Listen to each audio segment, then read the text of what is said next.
So as a background, the first Amud of today's daf is actually very confusing, even though it's not conceptually difficult because we're expounding the verses, but it is confusing, and that's why Rishonim have opposite interpretations, and the actual text is a state of confusion. So let us start on the top of 62a, when the Gemara is continuing with the expounding the word ish. The word ish appears by the verse is about Nazir, to limit something according to yesterday's Gemara, and also appears by Erchin. Erchin is where we make a vow as it relates to the value of a person. The person wants to give their value to the temple. Do you want to say something, Abba? I can't hear you. Ish also appears by Moshe, or Ish Moshe. Yeah, for sure. The word ish appears in multiple places, but they're expounding the word that appears unnecessarily by Nazir and also by Erchin. So the Gemara says, Ishki afli nadir berkacha, a man who makes a Rabbi, what are you holding? We're on the top of 62a. Thank you. 62a. Ishki afli nadir berkacha be'erchin lamulei. Why do we see that this verse appears by Erchin? What is the word ish teaching us by Erchin? Mar explains, but since we know that we're going to compare the words, the laws of Erchin, where you make this vow, to Nadarim in general. Erchin is where you make a specific vow to the temple, and Nadarim is where you make a general vow. And we know that we can compare them. And the Amar Kra, the verse states, Ish kiafli neder be'erkacha. And so we know that it's to teach us from the word neder. That's how the Rishonim explain it, that the word neder that appears by Erchin and also appears by vows in general, the word neder, which means a vow, is to teach us that we compare them, so that there's a comparison. So what are we learning out? What is the comparison teaching us? Tanya, so therefore, the Brisa tells us, Gabe nedarim ish. It says by vows, it says the words ish. It says by vows, ish means Beis Yisrael menager. Yisrael Asher Yakriv, a man from amongst the children of Israel, and from those strangers in Israel will bring. Matam Omer Ish Ish. Why does the Torah tell us the word Ish Ish doubled? Why is this word doubled in the Bible by vows? The Rabbo says it's to tell us that there's two types of people who can give a vow. It's to tell us the Rabbo says it's to teach us that idolaters can make a vow. That idolaters, their vows are binding. And so therefore, from the fact that there's a comparison between Erchin and Nadarim, we see that there's already a connection between vows, that idolaters also appear in the passage of Erchin. And so therefore, if that's the case, Ish kiafi be'erchin lamolei. So we already know that from the word neder that they appear in both places. So the word Ish that appears by Erchin, what's the reason why it's there? What's the word ish by Erchin coming to teach us? So Ella hi ish mi suye mufla samach ish. So the Gemara is telling us that the word ish that appears by Erchin is to teach us that even if there's a boy who's 12 years old or a girl who's 11 years old, that they're almost bar mitzvah. That we're learning from here that if they make a vow when they have age of understanding, but they're not technically speaking an adult, that their vow is going to be binding. So that's what the word ish is coming to teach us. So the Gemara says, well, that only works according to some opinions, because that only works according to the opinion that if you're close to the age, that if you're close to the age of understanding, then your vow is binding. That there is an opinion that says it's biblically binding, and they could learn that from the word ish.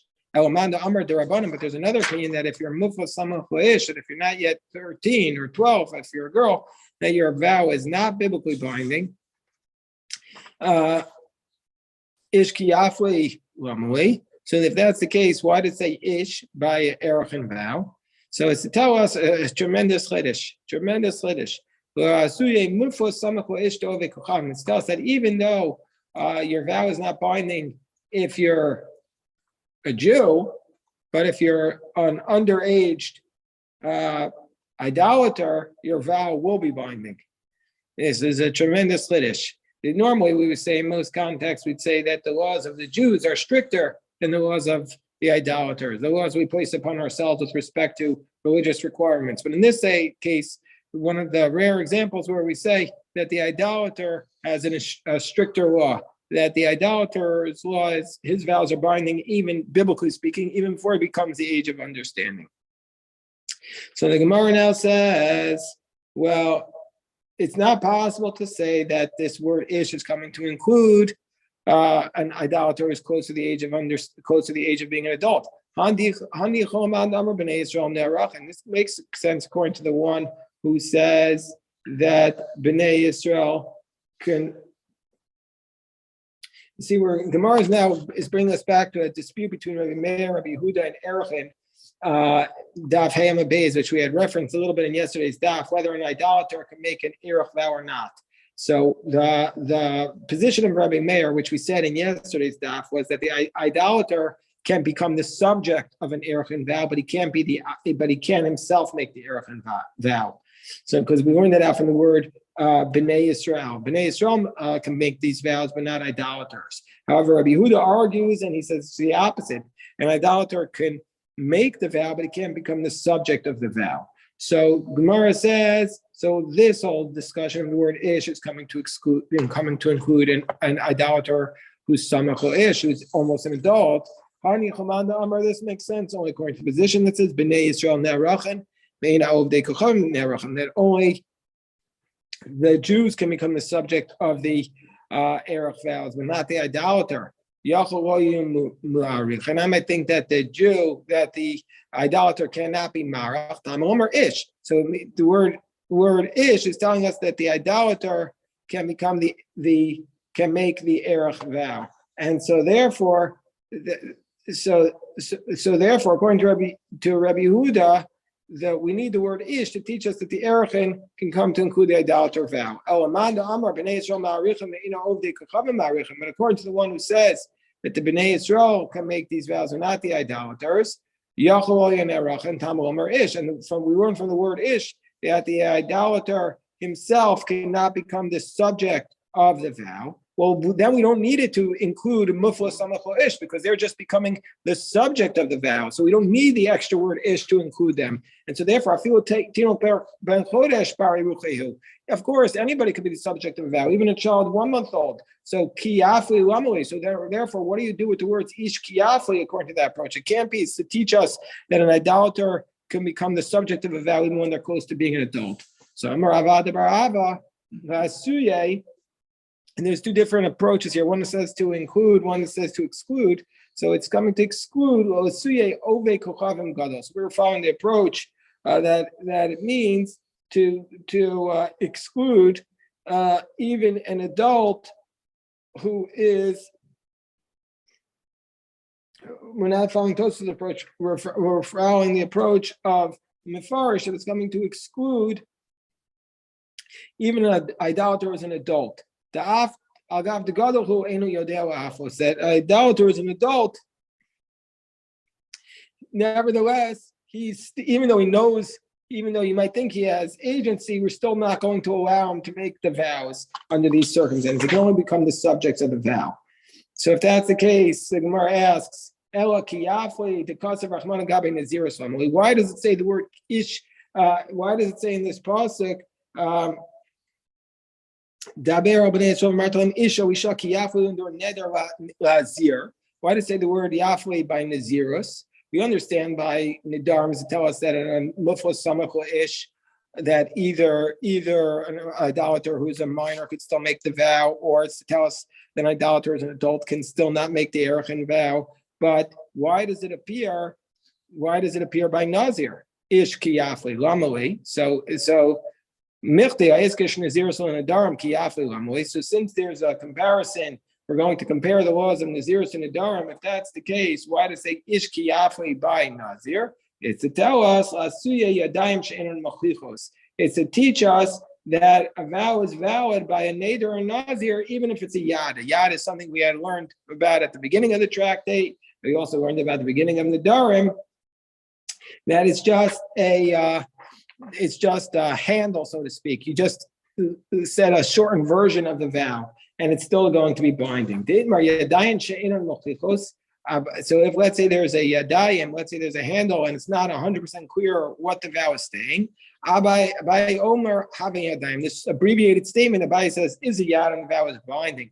Rava Amar lo having yadayim. Rava says it's not binding. Abai nicha. So according to Abai, that's what the word ish kiyafli is coming to teach us, that the yad is binding. El Rava Ma'ikol Meimar. But what would Rava do with it? So Rava would say that the Yafli is needed according to Rabbi Tarfon. Because what does Rabbi Tarfon say?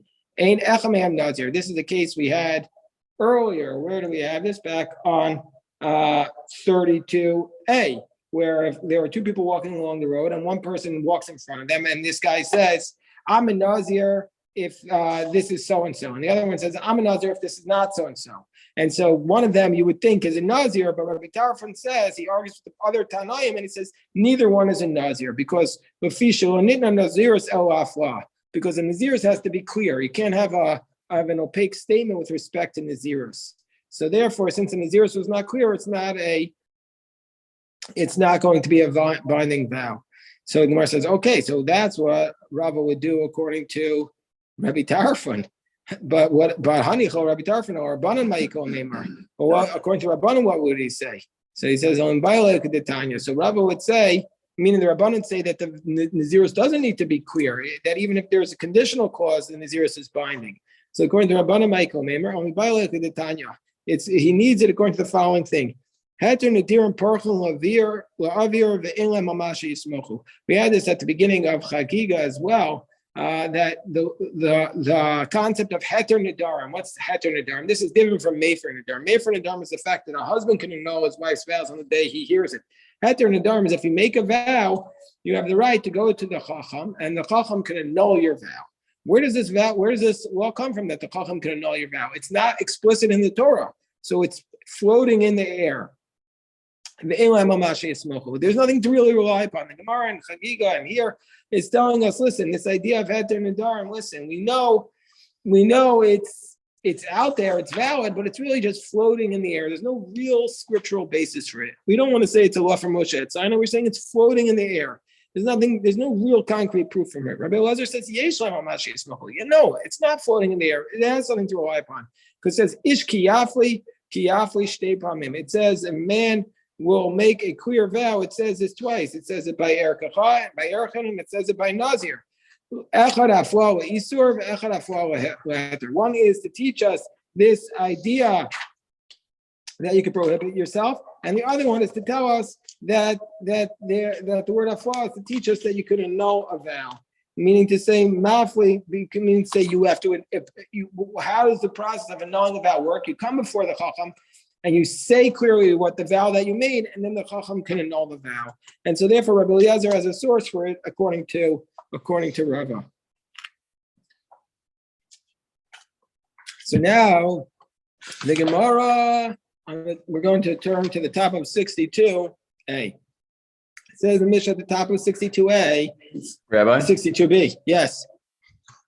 So if Gentiles don't abide by the Torah, how do they know all these laws about what they should or shouldn't do with vows?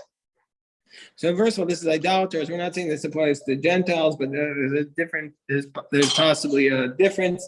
And so we said in yesterday's stuff when we talked about kutim ein lahem nazirus, that we're talking about two circumstances. One, that why this is relevant. One is if the idolater will come to the rabbi and he said, "Look, I took a vow that I said I'm a Nazir." He comes and he's asking, so then we tell him. That's the answer. He says even though you took a vow to be a Nazir, it's not applicable. The second thing is to say that if he tries to bring his sacrifices, even though generally speaking we accept sacrifices of voluntary nature from an idolater, but not as it relates to a Nazir. But how is he going to know the laws? Here, a different question is, how does he know these laws if the idolater is not supposed to study Torah? So we'd have to say that he's allowed to study this specific case. He's allowed to study that specific case. Okay. That's a very good question.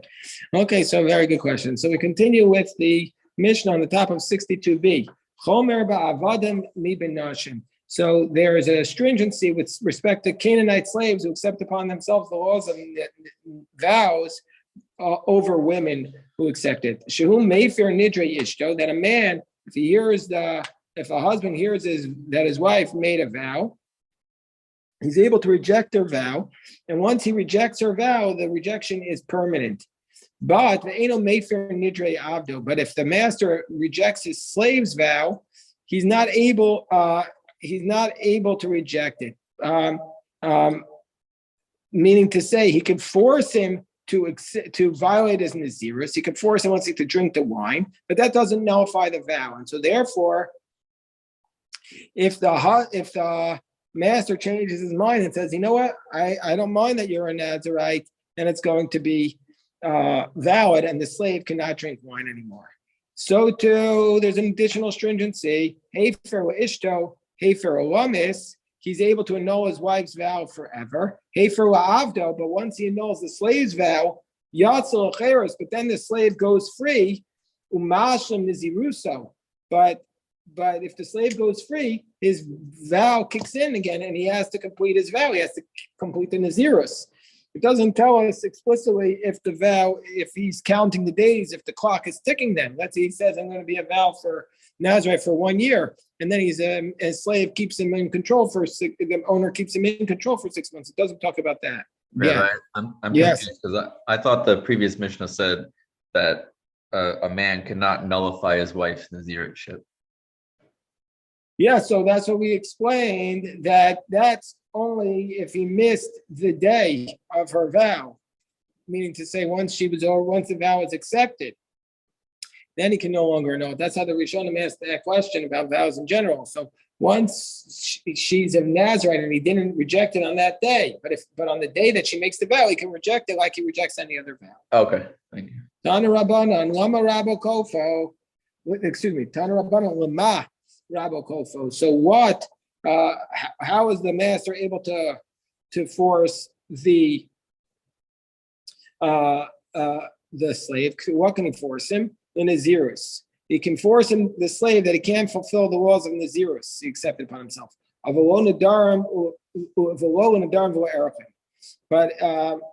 he cannot force the slave not to keep the vows or the erech vows if he accepted upon himself to give a certain amount.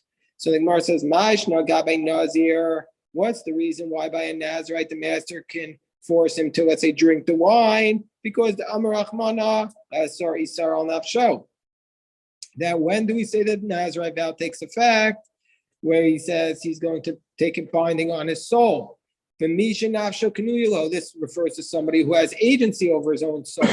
But a slave does not have agency over his own soul. So, by the way, it's a Musar Haskell for Pesach. If you want to say, what does it mean? Hashata Avdi Lashana Babine Chorin. We are slaves. We say that it's in the beginning of Halach Ma'anya. We are slaves. Next year we'll be free. What do you mean we're slaves? Who is a slave? Somebody who's somebody whose soul is not, he doesn't have agency over his own soul. That's a slave. So that's what it means. If we want to have agency over our own soul, then if we don't want to be a slave, we have to have the destiny of our own soul, with our own decisions, with our own the decisions we're making in life. That's what it means to be a free person, have destiny over our own soul. So the Gemara says, well, then his vows shouldn't be binding also by vows in general. He doesn't have, it's the same phrase, because Isar al-Nafsho also appears by vows. So the slave's vows, the master should be able to force the slave against to make his vows, and his vows aren't binding. So says Rav Sheshes, let's say there was a cluster of grapes placed before him, by a vow. If he wants to say, I'm prohibiting myself, this vow will be prohibited upon me, this cluster of grapes will be prohibited upon me. Well, then, even though he's prohibited in this cluster, he can eat another cluster of grapes. Then, therefore, the master can't force him to eat it, because there's no real affliction of the soul that he can't eat this cluster of grapes. But Gabi Nazirus, but by a vow of Nazirus, if he's prohibited in this one, he's prohibited in all of them. Matzi kafile. So therefore he can force him because it's inoi nefesh. And if he's not going to eat the grapes, the slave will get weak, and that'll be affecting the master. Gemara says, so Gemara says, well, why would you make it that case? Also by vows, we could say we're talking about this same type of grapes. And if he doesn't eat any grapes, if he doesn't eat these grapes, he's going to get weak. So therefore, Rava says, what's the difference between a Nazirite and a Neder? Says Rava, that really what we have in front of the slave, we have the chartzam. We saw already a dispute in our Talmud. Is the chartzam the skin or the seeds? Usually they say it's the seeds. So let's say there were just the grape seeds in front of him. Gabe nedarim, by a vow, we'll say b'hayu de mitzar. Well, matzikafle. Since he's only prohibiting this seed, he can't force him because it's not a vow of inui nefesh.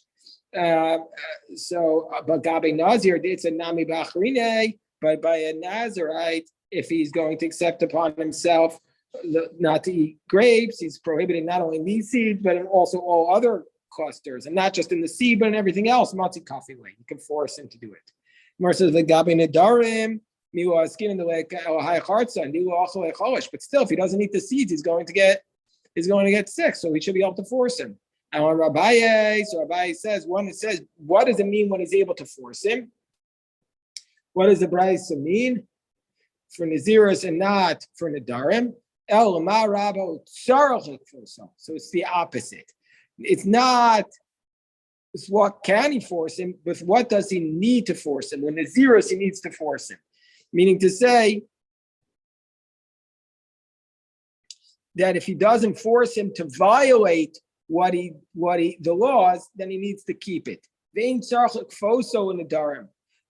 But by a vow, the vow is not binding at all, even without the master forcing him not to violate. Meaning to say that if the slave makes a vow to be a Nazir, he has to keep that vow unless the master forces him to eat. But by a vow in general, if the slave makes a vow, he doesn't even have to keep it at all, because the vow is not binding at all, even without the master forcing him.